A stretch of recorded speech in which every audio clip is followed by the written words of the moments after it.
Oh, this is Dave, and today's big hairy idea is that I am missing the other half of my brain.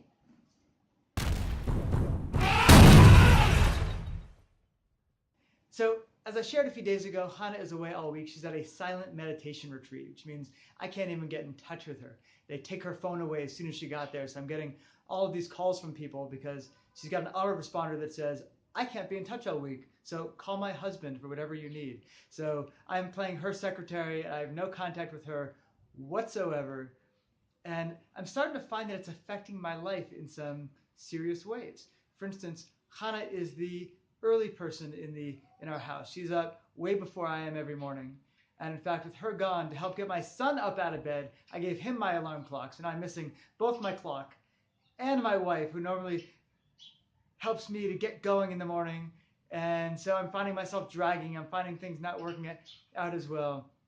And I'm reminded of some wisdom I read in a memory book that I read years ago, which talks about how we tend to outsource different parts of our thinking. In other words, if you know that so-and-so is always on top of a certain point, well, you just leave that to them. And you forget about it, and you never think about having to strengthen that area in yourself.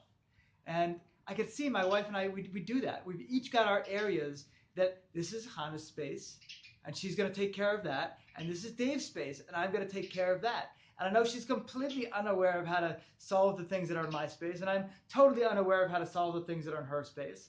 And all of a sudden, she goes for a week, and she's not there. Plus, I have to be her secretary for all those people who are trying to get in touch with her.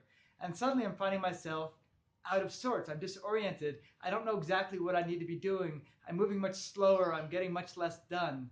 And it's one of those things that just makes me incredibly grateful to have a life partner like Hannah, to have somebody who I know I can rely on when I need her to be there. And there's certain things that she is going to take care of always, except for this week.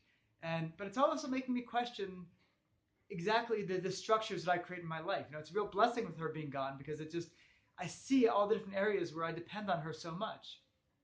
And I see how I create systems in my life to take care of all of these things that are on my plate. But I don't really have systems in my life to take care of the things that are on her plate. And it's making me kind of stop and look at my systems. And I imagine this is friends who've lost spouses through divorce, through fatalities, that I see their lives get turned upside down. Suddenly everything they've been able to depend on in the past, they need to pick up and they need to restructure. They need to rebuild their lives from scratch. And it's just that feeling like a blessing just to get a very, very brief glimpse at what that looks like, what life looks like without Hannah there, to help me just feel just how blessed I am to have her in my life. So I want to bless everyone. They should be able to look at your lives and see, well, what are the things that I do? What are the systems that I have around my tasks? And what are the things that I don't do because I've got someone else to depend on? And maybe stop and ask yourself, what would I ever do without that person? Are there ways that I can build up my capabilities in other areas that I've just given up on up till now because they've been taking care of them? But maybe I should be rethinking them and see if I can build some systems on my own around those. Take care.